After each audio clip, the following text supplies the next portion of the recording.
Today we have, on behalf of all of us, I'd like to welcome Brother Shitu, all the way from the UK, and I know that you will definitely enjoy hearing him. Brother Shitu has been a devotee of Bhagwan for over 40 years, starting in the Balvikas program in the United Kingdom, first as a student, and then followed by serving as a teacher for over 10 years. He studied history at London University and has worked in asset management for the past 20 years.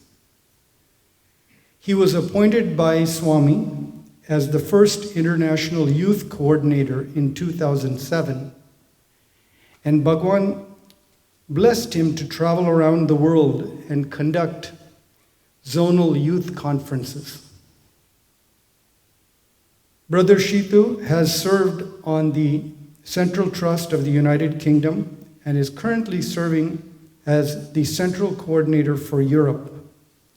It's absolutely wonderful to have you join us today, and we absolutely look forward to hearing you. Jai Sai Ram.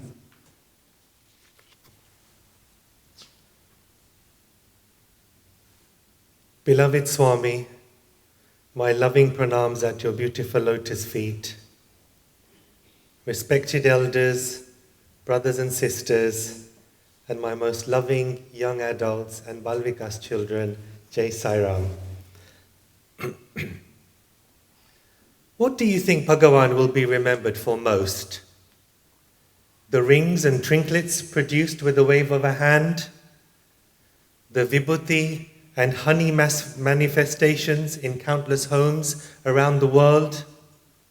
The hospitals, the institutions, the water projects, the schools and the museums? Will he be remembered for his ashrams or the Sai movement in each country? Or will he be remembered as a modern-day guru?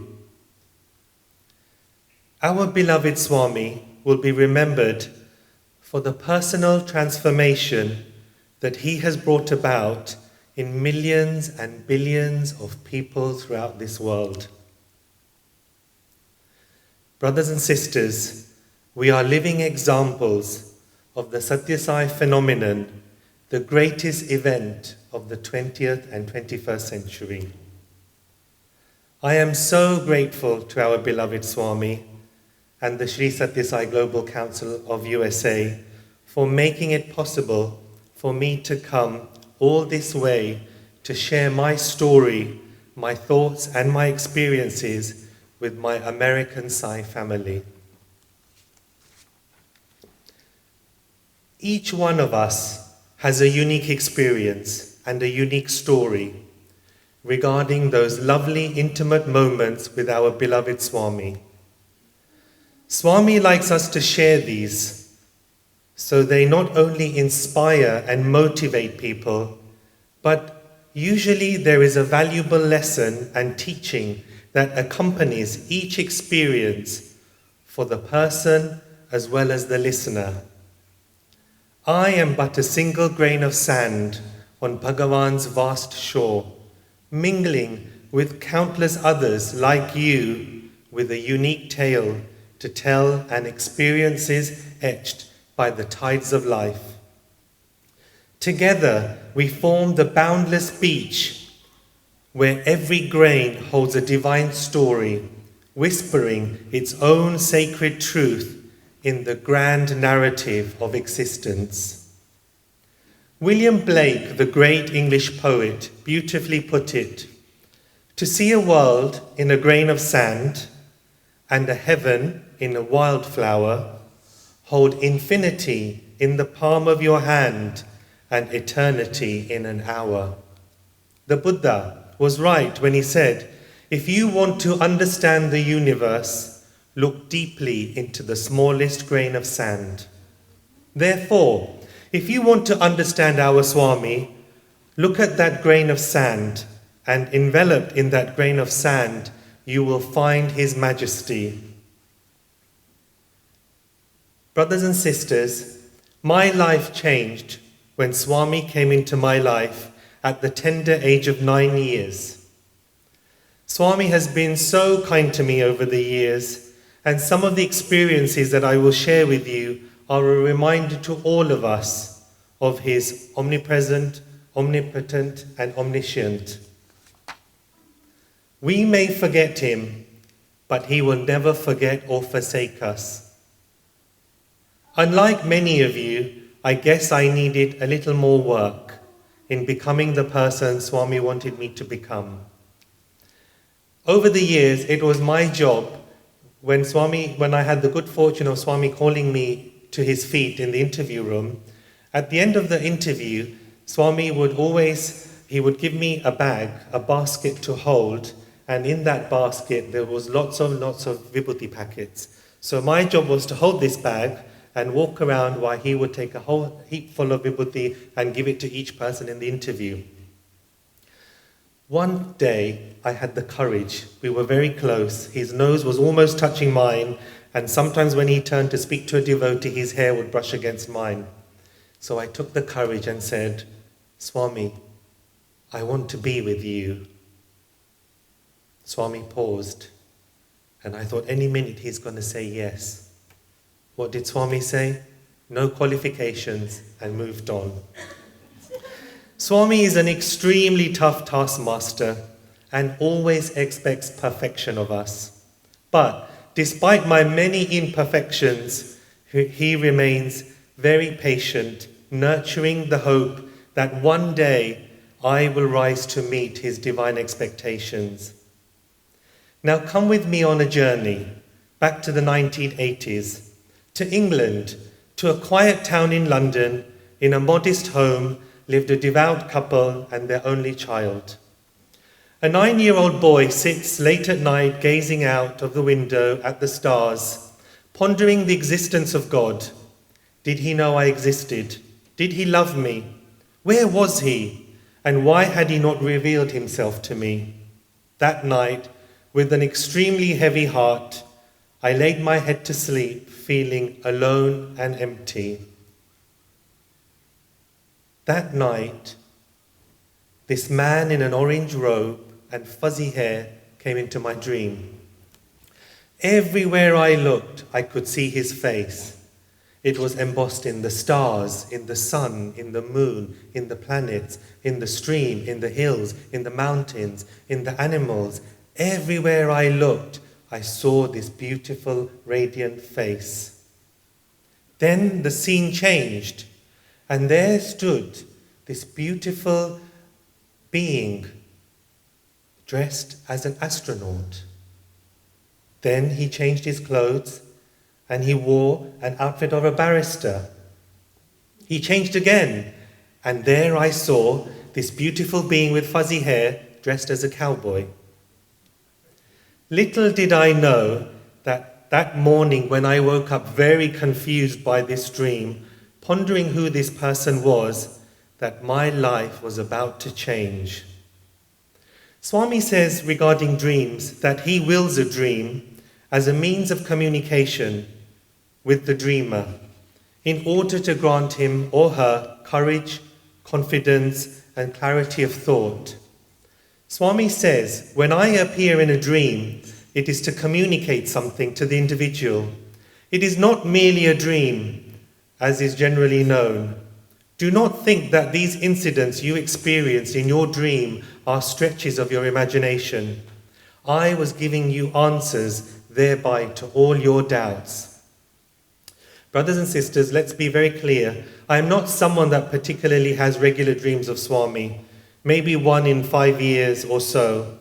But when I have a dream, it's quite profound and very powerful.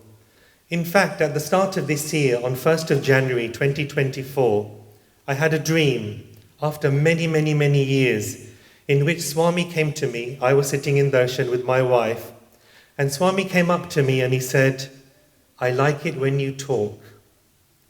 Fast forwarding to Thursday the 30th of May 2024, standing in front of each one of you at Tustin Sai Center, I really do hope he still feels the same. You see, I was always different. I was always very quiet and content to stay in the background. I wasn't the brightest in the class either. In fact, my teachers had informed my parents, who had such high aspirations for me, that I was just average. This revelation came as a great shock to my Guju parents, who had probably dreamt of me becoming a doctor, a barrister, or the next Rishi Sunak. A hope held by many parents, but they were sadly disappointed. Both my parents came to London in the 1970s with nothing but their faith in God. I remember my mother placing a piece of string around my neck before she went to work, and on that string was a key attached to it to let me in after school because they work such long hours.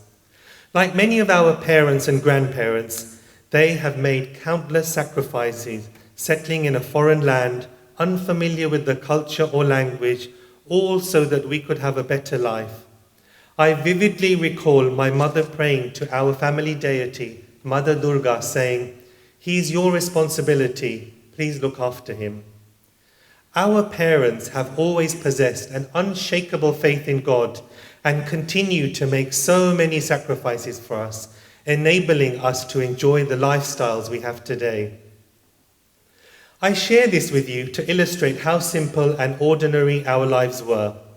We were not Baba devotees, nor did we belong to a center. Yet I harbored this deep yearning in my heart that often ached. It was a profound, inexplicable longing for something greater, a divine presence that I felt within me, guiding and comforting me, even in the absence of formal devotion. However, as you all know, when Swami enters one's life, nothing is ever quite the same. That orange flame of love permeates every atom of our existence, whether we realize it or not. The moment we associate with divinity, transformation has begun. So my cousin started attending some Sunday school in our local area. I was very intrigued. Why was I not asked to attend? I nagged my parents to let me go. So off I went the following Sunday, inviting myself and ending up in some devotee's home, covered with photos of that man I had a dream of. But this time, strangely, he wasn't dressed as a barrister, an astronaut, or a cowboy, but in a beautiful orange robe with afro hair. Now let's fast forward a few months. By this time, I had joined Balvikas. It was thanks to attending Balvikas that I gained the firm foundation and strength to become who I am today, equipping me with multitude of skills. Where my school teachers had failed, my Balvikas gurus had unwavering faith in me. They saw my potential and nurtured it. I attended every class diligently and practiced everything I learned. You see, from the moment I started Balvikas, total transformation had begun. I vividly remember being put forward for many lead roles in their plays during festival times. This greatly boosted my confidence and strengthened my character. How clever Swami is, as each teaching component in the Balvikas program is designed to impact various aspects of our human psyche. Suddenly, my grades improved overnight. I was in all the top sets, winning awards and certificates. This remarkable change was a testament to the profound influence of Balvikas, along with that unseen guiding hand of our beloved Bhagavan.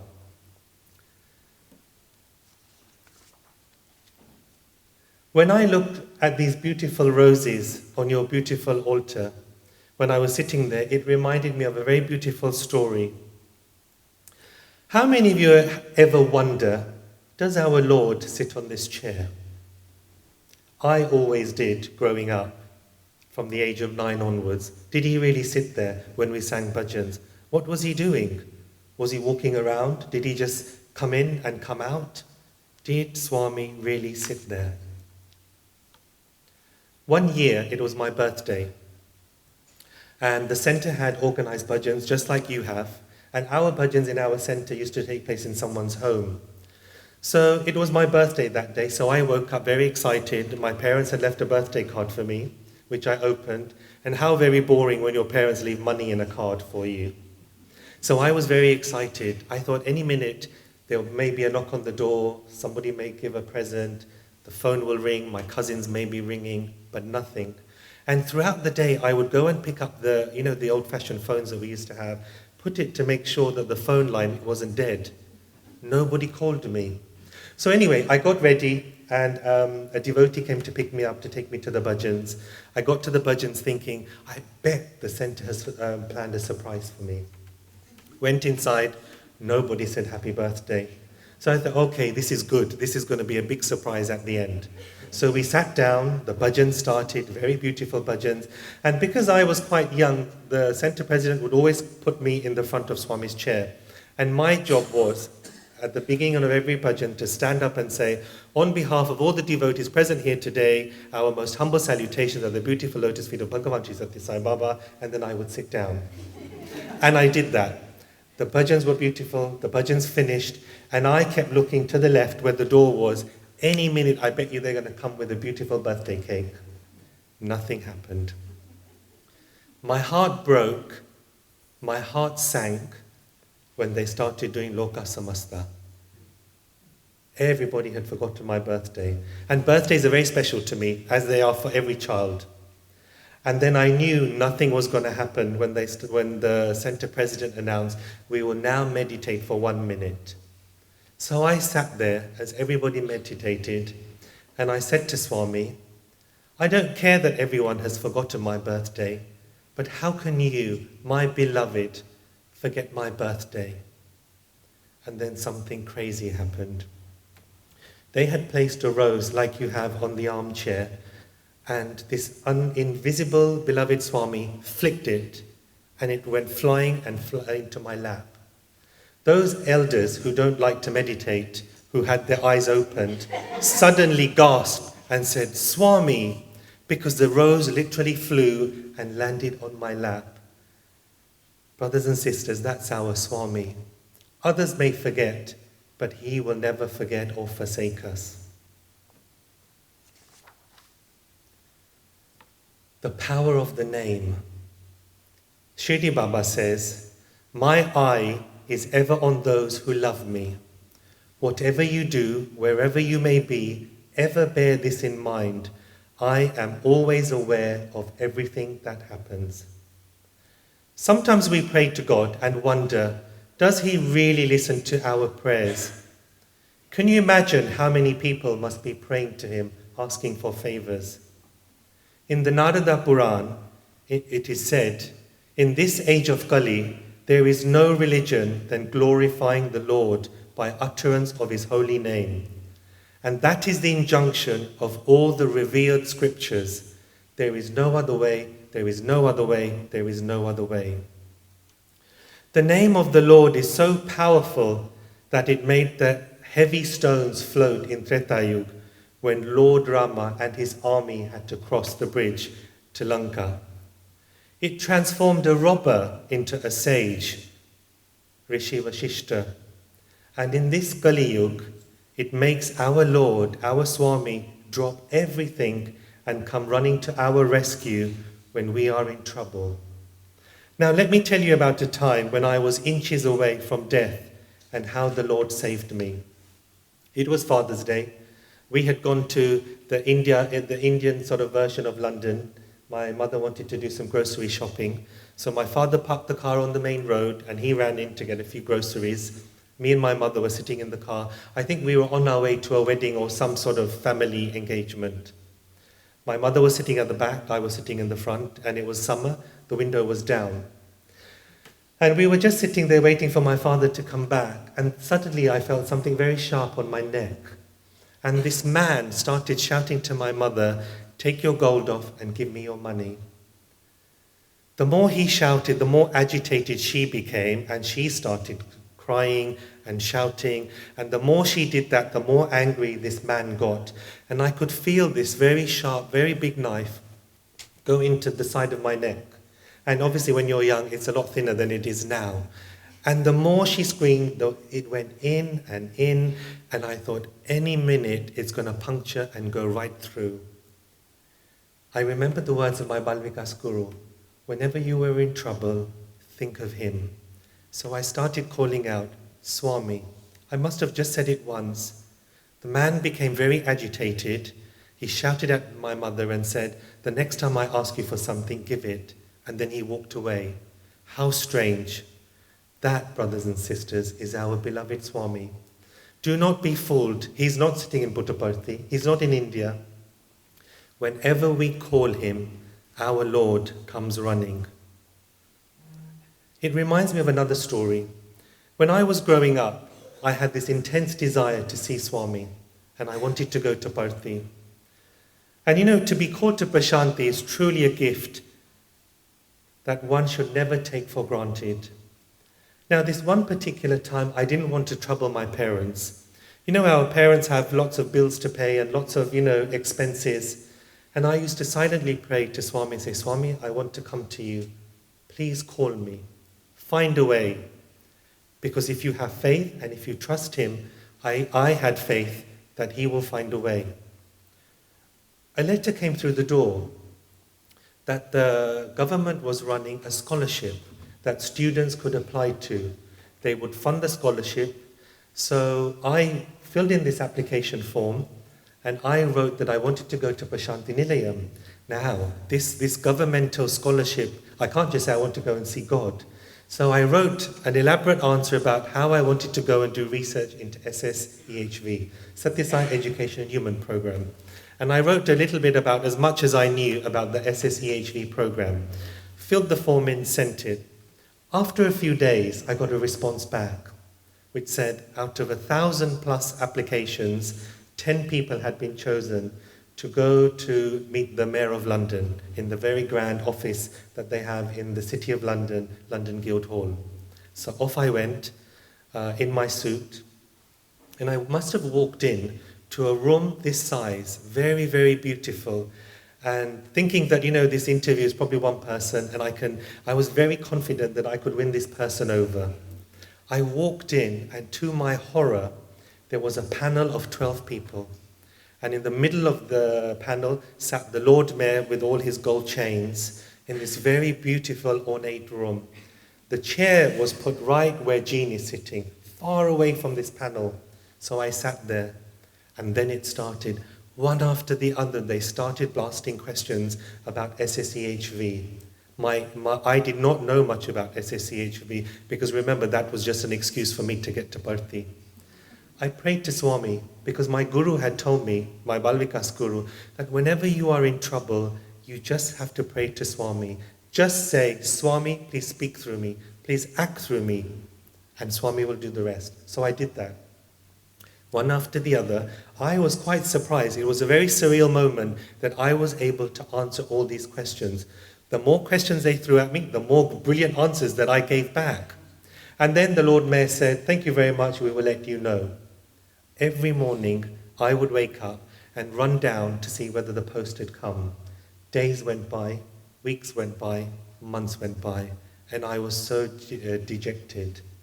I went in front of the altar in our house and said, Swami, how can you not want me to be there with you? I love you. I have no other desire but to be with you. So then I went about my way, and then the post came, and there was a letter, and it had the crest on there. But when I held the envelope, it was very thin, and I was very disappointed. I was expecting it to be, you're always taught when it's a padded letter, it's very formal. But when it's normally a very thin letter, an envelope, it's probably a rejection. So with a very, very heavy heart, I opened this letter, and it said, congratulations, you have won the Frank Denning Travel Scholarship, and that they would pay for all my travel to Puttaparthi. But then I read further, and the devil is always in the detail, that after they wanted me to do a 10,000-word dissertation on the topic that I had chosen.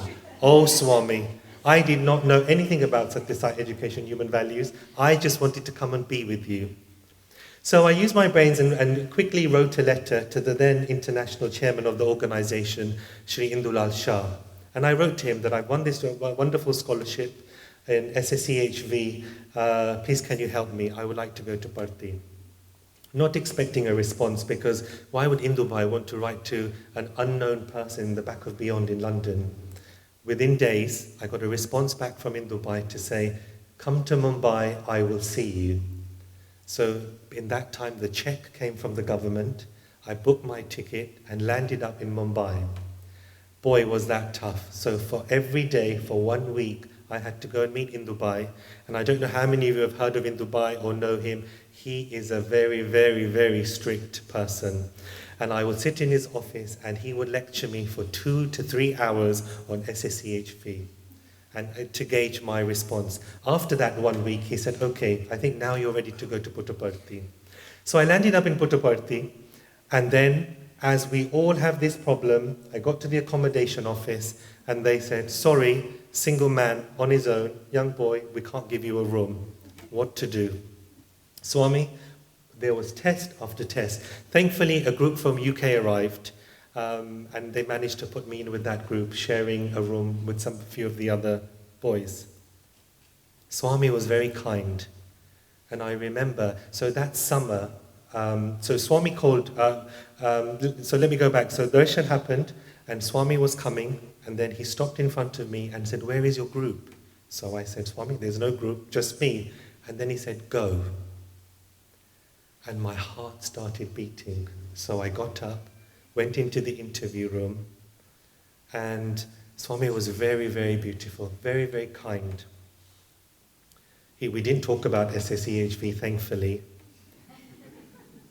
And he made it possible for me to spend the whole summer at Swami's primary school, being there for the assembly, meeting the teachers. It was almost as if I was like a science student for that summer. How lovely that the Lord responds when we have the intention to be with him. And this really reminds me that, dearness to God is not always measured by physical nearness. Now, many people around the world think, what is closeness? Closeness gives us happiness, closeness gives us joy, closeness constructs love. We want to be close to our children, we want to be close to our partner. Yes, this closeness makes us very happy. We crave for it. In family circles, closeness means affection. Closeness is a sort of expression of concern. Closeness is comfort. Closeness means so many things to so many people. But in respect of Swami, it should be different. If anybody says to you, I am close to Swami, I am close to God, be very careful. You cannot claim to be close to God. It is a folly to think this. To be close to God is only an imagination. To be close to Swami is an expression of pride. To be close to God is just an expression of ego. God is not an object. Swami is the subject. God is a phenomenon, not a person. However, spiritual closeness is different from physical closeness. Physical closeness is proximity or nearness, whereas spiritual closeness is dearness to Swami. Spiritual closeness brings God. It makes him walk towards us. Physical closeness demands that we run and occupy the front row in darshan. That's the reason why so many of us fail. Spiritual closeness demands that stage when God himself responds, when God himself walks towards you, comes towards you, alerts you, apprises you, and yes, elevates you. I think he finds himself within us. That is what you call spiritual closeness. Spiritual closeness is humility. It is humble. Spiritual closeness is what we call adoration, respectfulness, reverence, friendliness, loveliness, merely being a friend of God. Kindly understand, physical closeness can make you a friend, but spiritual closeness will develop a quality of friendliness. I was 16 years old when I first physically met Swami. I knew him from the age of 9, but I hadn't visited Puttaparthi until I was 16. The first question that he asked me in the interview room was, who is your best friend? My reply was you, Swami, and only you. Swami looked around in the interview room and said to the people, see, this young boy made Swami his best friend, and he has not even met me until today. Transformation can take place by merely living in his omnipresence. You know, we think we have best friends in life, but when things get tough, they leave us, and they sometimes often upset us. But when you make Swami your best friend, he never ever lets you down. In fact, he helps you. He helps you meet the challenges head on. And boy, have I had many of those. Challenges never cease, no matter your age or who you are. In fact, they often intensify as you progress. Sometimes I felt that the challenges and obstacles are even greater when you are a devotee of Swami. As you pass each challenge with total and utter faith, Swami will always guide you and reward you. Swami says we must welcome his tests as an examination into our spiritual development. Now let's pause here and tell you a little bit more about that beautiful first encounter that I had with Swami. When I walked into the interview room, as a child, I was prone to getting mouth ulcers or crankers, which is what I think the American term that you use. So I had a whole mouth of ulcers walking into that interview. And in the past, growing up, I always was prone to stomach aches. Now, parents out there, you know, when your child tells you you have a stomach ache, why is it that parents say, oh, you know, forget about it and go and do something else? They never believe you.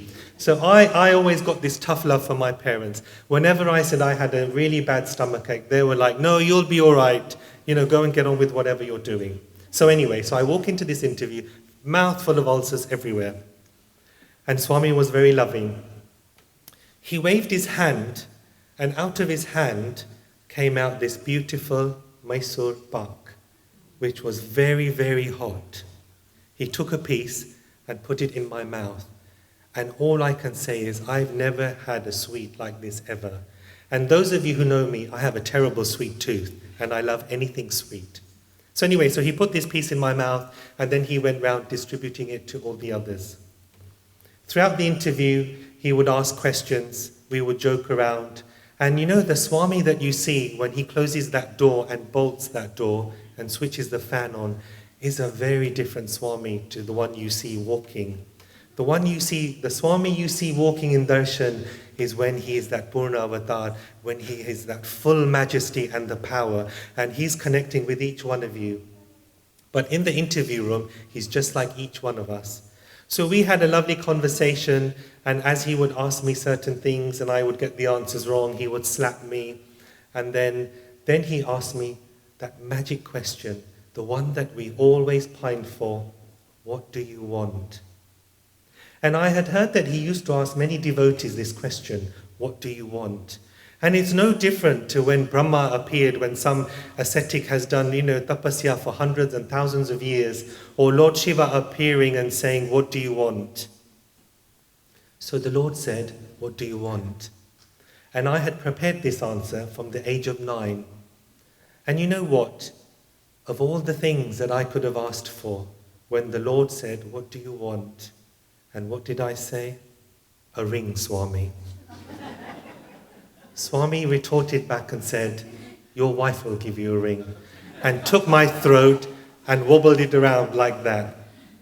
It was painful because of the ulcers. But brothers and sisters, when I walked out of that interview room, all my ulcers disappeared. So you're probably thinking about, what about the stomachache? What happened there? So as I went to sit down, customary you have a little cushion, Swami has a cushion in the interview room. So he kicked it out of the way and he said, boy, come forward. And then throughout that interview, I became his cushion and he put his feet on my feet. And as he was busy talking to everybody, I would feel this kick in my stomach. And it was quite unbelievable. Were people watching? Is this what Swami did in an interview? With his foot, he would just kick me in the stomach like that. And it was very bizarre. Only to say that With Swami's blessings, I never had a tummy ache after that day. There was another very beautiful episode that happened in that particular interview. A lady had come in a wheelchair. This lady had never walked, ever. And Swami looked at her with piercing eyes and said, "Get up." The woman got very confused. How do you tell the Lord of the universe, I can't? How do you tell the Lord of the universe, I've never got up? And Swami was very insistent, get up, get up. At one point he got very, sort of impatient. So Swami stood up and he started walking towards this woman in a wheelchair, waving his hand. And from his hand came this hot ash. And he started sprinkling it on her knees. And he kept saying, get up. He told the people next to her, get her up, with such force. So they got this woman up.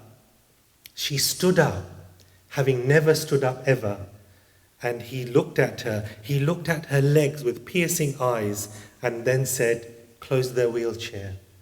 Brothers and sisters, only to say this lady walked out of the interview room and never had to use a wheelchair again. When we are faced with obstacles, we must surrender it to Swami, no matter how difficult. The moment you surrender to Swami, Bhagavan gets activated into action. Now let me share the most profound and hardest test to date he has put me and my wife through, and the experience that almost scarred us for life regarding my son, and how the whole world almost came crashing down. Don't think just because you are a Sai devotee, the best singer, the best sevadal, that you are immune to his tests, that you are immune to his challenges and obstacles. Being a devotee of Swami does not mean you are immune. It means that his grace is like a painkiller during times of trouble. It numbs the worst bits that you're going through. So listen how Swami took us to the abyss of no return, but brought us back. In 2001, after Swami's birthday, on the 24th of November, he called us in for an interview. He took us inside the inner interview room and then proceeded to say something that shocked us. He said, "Come back next year with son." And we were thinking, because we always went back every year during the April period, because we had a love of when Swami was at Kodaikanal and Whitefield. So in my mind I thought, doesn't look like that's going to happen, coming back with a son. Bearing in mind we had been married for 5 years and we had no children. But Swami was adamant, come back next year with child. So if you fast forward now to April 2002, my wife had fallen pregnant. Now the little tailpiece of that in the interview room in November, when he said come back next year, he did something very strange like this. He did that. And he said the tubes were tangled. Now you'll be all right. He did it with his hand just like that. So we came back in April, and you don't know my wife, but she's a lot shorter. She's very slim and quite petite. And we were just coming up to 3 months, so no one really knew that she was expecting. Out of the blue, Swami, we were in Whitefield, and one beautiful morning, Swami called us in for an interview room. So we went inside, and we were seated. Swami came in, and as customary, he would close the door, bolt the door, put the fan on, put the light on. And even before he had turned around, he looked at her and said, "How many months?" So Rita said, 3 months, Swami. Swami said, Then he looked at her sitting down and said, very firmly, "Do you want a boy or do you want a girl?" Rita didn't say anything. And Swami looked at me and giggled and said, "I know she wants a boy." So then he took us in the inner room, the inner interview room, and we sat down. And the conversation became very deep. He was talking about some spiritual things. And then out of the blue, I said, "Swami, we surrendered this child at your lotus feet." Swami became very happy. He closed his eyes, and then things that I had read in a book. there are many books where they write about Swami going into a trance. So Swami went into a trance that felt like 10 to 15 minutes. His eyes were closed and all that moved was his hands like this, very slowly, like he's watching a TV screen or there's like a reel going past. He suddenly woke up and said, "Have no fear, this child is my responsibility." When Rita was 8 months, she didn't feel well on the day of Dasera. She felt very uneasy and she had this really horrible feeling. So we quickly went to the hospital and they did the scan, and the nurse doing the scan felt like she took forever. And then what made it worse was that she said, "Hang on a minute, I need to go and get somebody." So she went and got a consultant and he started doing the scan. And then he said, "I'm very sorry to tell you, but I don't think this child has been growing because my wife is very petite." He said there's not enough amniotic fluid in the stomach. For an 8-month-old, it doesn't look like this baby has grown. The heartbeat is very, very faint, and I think we're going to need to do an emergency C-section, or you're going to need to give birth. They prepared us for the worst, that you would have to give birth to a dead child. We didn't know what to do. So then we came out and we had to go to another hospital. We jumped into a black cab. I had no money on me. We had to stop somewhere so I could get some money out of an ATM. We got to an A&E and it was late at night. There were no doctors. So we were taken into this room and Rita was put onto all these machines and we just surrendered. And we said to Swami, "Whatever your will, Swami, we will take it because we love you." That night, as you know, I don't really dream of Swami. Swami came into my dream. He started walking down this beautiful wooden spiral staircase towards me. And as he was coming down, he started waving his hand, and out of his hand, water started flowing. I clasped my hand, and out of his hand came out a great big Shivalingam. Swami stopped by and said, "Have no fear, everything will be all right." I quickly woke up, it was early hour of the morning, and I said, "Rita, it's going to be okay." She didn't have much hope because obviously at 8 months, nothing was moving inside, and she had that pitted feeling. So then in the morning, the doctors came, and can you believe in London, they couldn't find a hospital bed to do the operation, for the after recovery. All the hospitals, all the beds were full. Then there was talk of flying us to Scotland. I mean, this was a Shakespearean tragedy that you could only have read in a book. Then I remembered that I had medical private insurance that we get through work. So I said to the consultant, "Can this help?" And he said, "Why didn't you tell me this in the first place?" So they made some phone calls and they said, "We want you to go to the Portland Hospital." I had heard about this hospital. The Portland Hospital is where Princess Diana had given birth. It's where the royal family give birth to their kids. The sheikhs from UAE come, and I could not believe that this is where we were going. But we still had that awful feeling because remember, we had to prepare for the worst disaster ever. So imagine this scene, then there was no ambulances, they were all out. So then they said, "Look, there are no ambulances available, but if you pay some money, we can get a private ambulance." So we said, "Do whatever you need to." So they called a private ambulance. And imagine this scene, the Houses of Parliament, Big Ben, traffic is coming this way, and our ambulance is going the opposite direction because we had 30 minutes in which to get to the private hospital before the last operation and before the consultant went home. We got there. And then something really strange happened. As we were being taken down to the theatre, the doctor said, "Do you have any music that you want to play?" Now, I did not know that doctors play pop music while they're doing their operations. Thankfully, Rita in her bag had a CD of Swami singing. I think that CD is called Embodiment of Love, where he's singing all these beautiful poems in Telugu to music. So she gave him this CD, and can you believe, these doctors are getting ready, and blasting in the background is Swami's voice as he's singing. The doctors looked at each other thinking, what is going on here? Then they prepared us.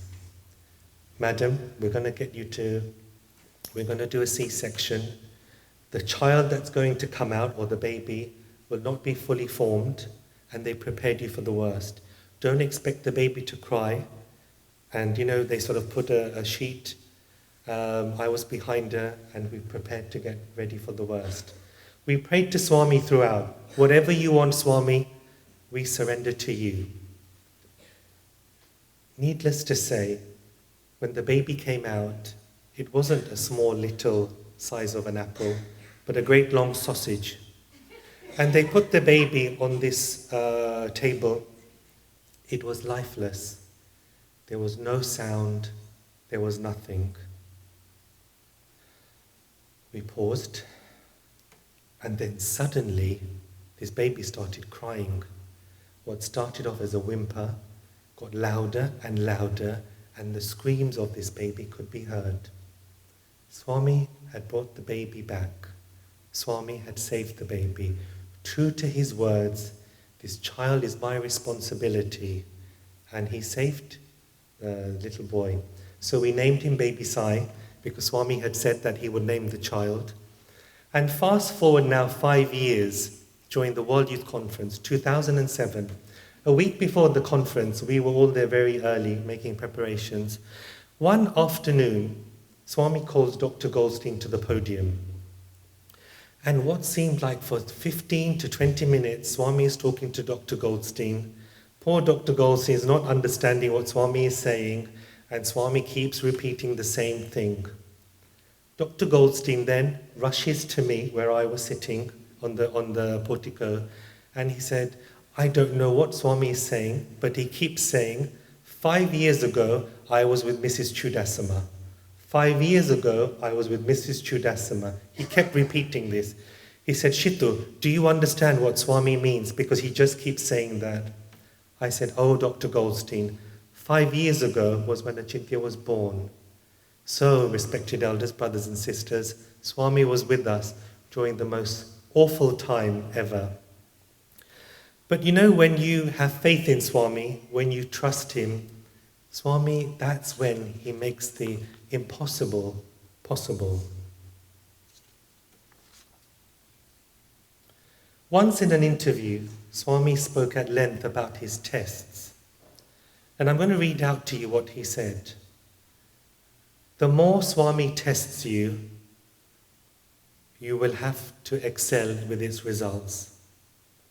As exams approach, you will be afraid, scared of exams, but ardent devotees of those days were ever prepared for these tests. They would say, I want to be tested by you, Swami. Swami says his tests are his taste. This test of mine is taste of God.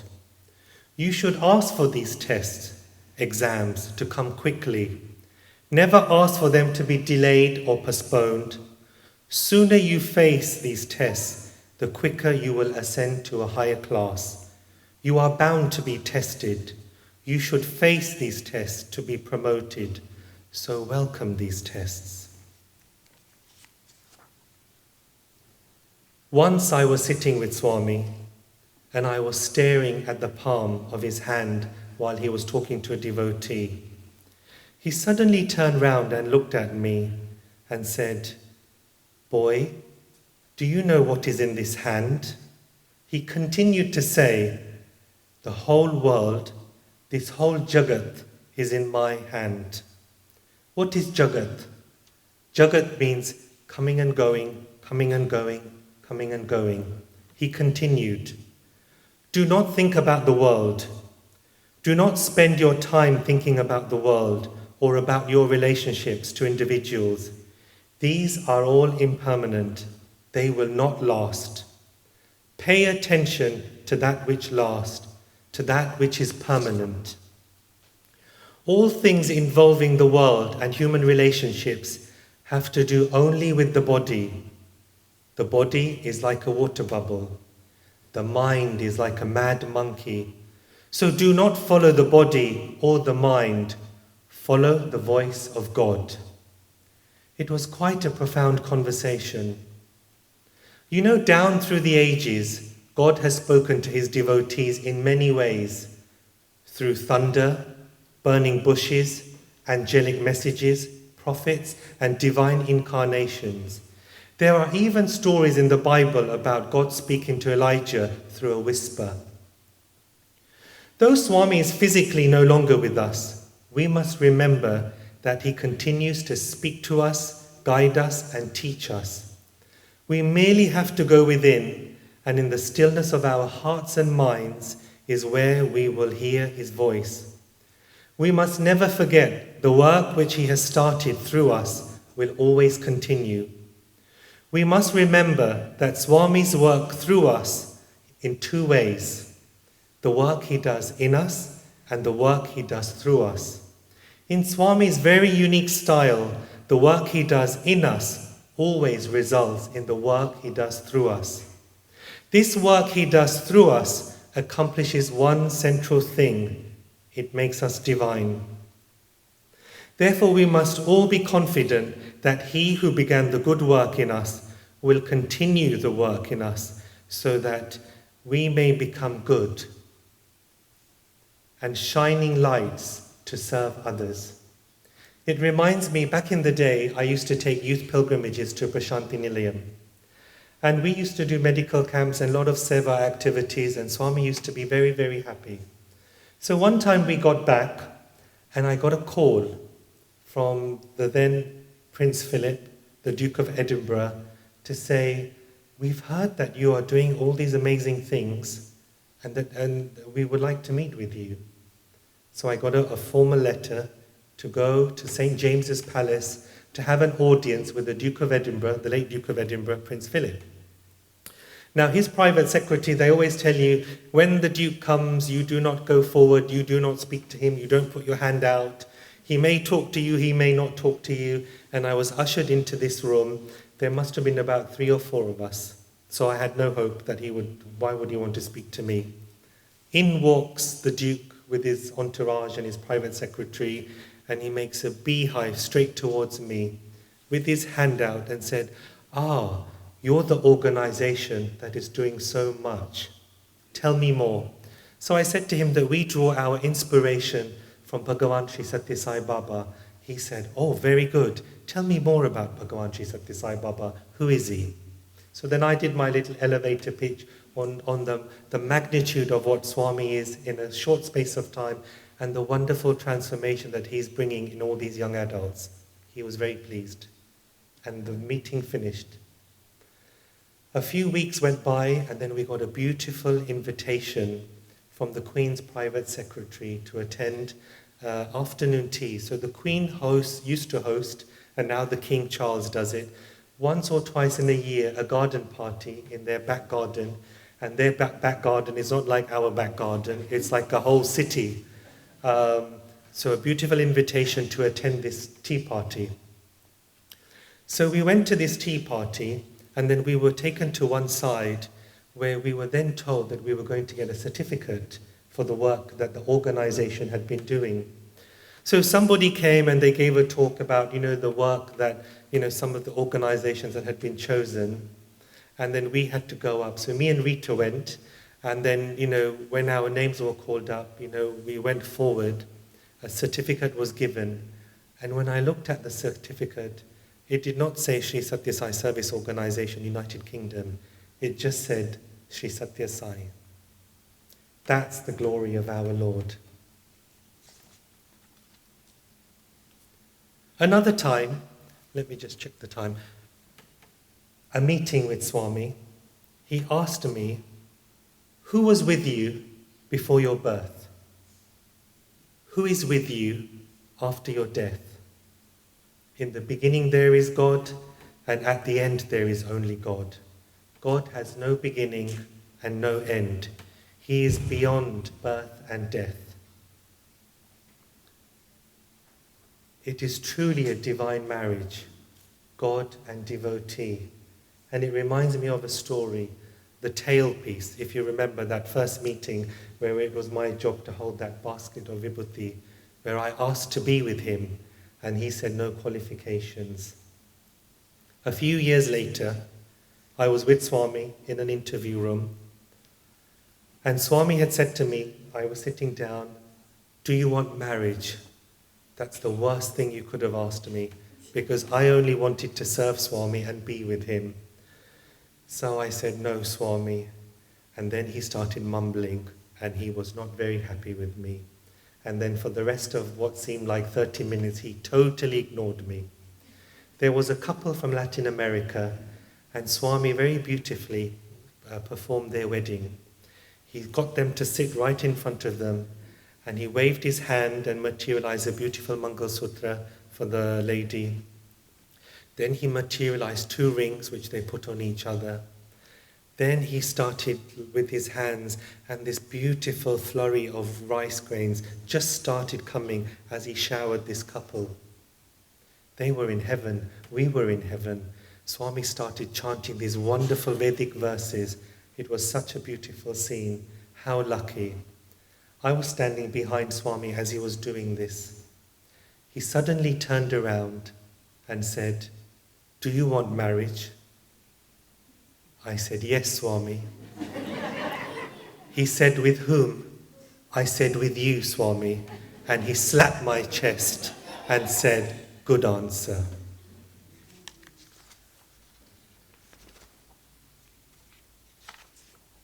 I'm going to end now.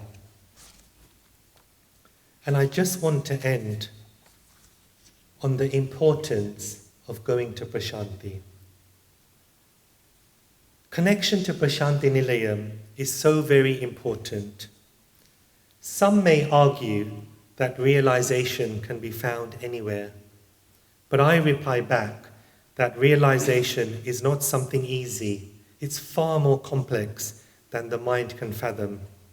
Only a guru, a god, in our case Swami, can act as that catalyst to speed up the process. You have to go to Prashanti and live it to get those benefits. Merely thinking about vitamin D or meditating on vitamin D is not the same as going into the sun and absorbing the powerful rays of the sun that produce this life-saving hormone called vitamin D. Relics or bones of the great masters contain within them powerful, healing, transformative divine energy. In chapter 25 of the Shirdi Sai Charitra, Shirdi Baba says, "Believe me that though I will pass away, the bones in my tomb will give you hope and confidence. My tomb will be speaking, moving and communicating with those who surrender themselves wholeheartedly to me. Do not be anxious that I will be absent from your life. You will hear my bones speaking about and discussing your welfare. But remember me always. Believe in me, heart and soul, and then you will benefit greatly." Within the Catholic Church, many of the saints and their relics are worshipped. Many, many miracles are associated when the Catholic devotees visit these places. You can find the bones, the relics of Saint Peter, the Apostle, are housed in the St. Peter's Basilica in the Vatican Church in Rome. St. Francis of Assisi, his relics can be found in Assisi, located in the Basilica. St. Bernadette of Lourdes, you must have all heard about the miracles that take place there. Hundreds and thousands of people go on pilgrimage to Lourdes, where this little girl had sightings of Mother Mary, and her relics can be found there. There are places in Thailand where the Buddha's knee can be found. Wonderful places of pilgrimages. There are over 51 Shakti Peeths in India, and you all know the story when Sati emulated herself at the disrespect that Lord Shiva was chosen. And Lord Shiva, so upset, picked up Sati and was taking her back to the Himalayas. But as he's taking her back to the Himalayas, pieces of her body are falling down on earth. These Shakti Peeths still today are so powerful. I had the good fortune of visiting one last month where it is said that Sati's upper lip fell. We had to walk up 500 steps to get to this temple. And even after the 500 steps, you can only enter this cave. It's this big. You have to lie down and you have to squeeze yourself in. And as you enter this beautiful cave, there you see the Devi herself. And the power and the ecstasy, all your hairs stand on end. And that's the power of just one lip. Imagine when we go to Prashanti, there are no steps to climb, there are no queues, but there lies the majesty of our beloved Swami.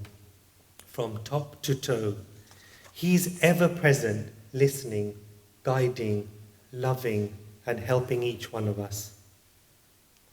Respected elders, brothers and sisters, thank you so much for patiently listening to my story and the glory of our beloved Swami. I pray that you will take away some of the snippets that I've offered to you today as affirmation of his divinity.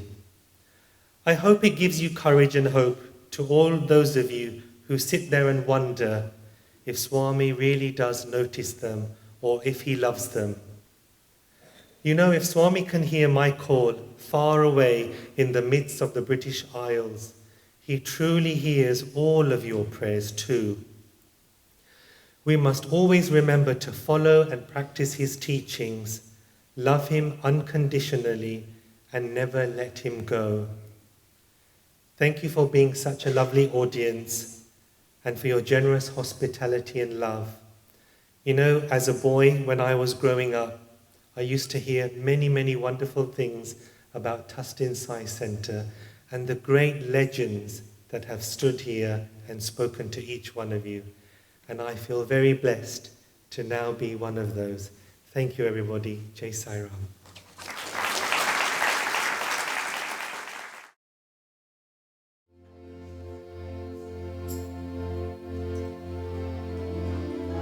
Om Jai Jagadish Hare Swami Sathya Sai Hare Bhakta Jana Samrashaka Bhakta Jana Samrashaka Bhakti Madheshwara Om Jai Jagadish Hare Shashivadana Shivaya Sarvapraya Pate Swami Sarvapraya Pate Ashita Jagad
Ram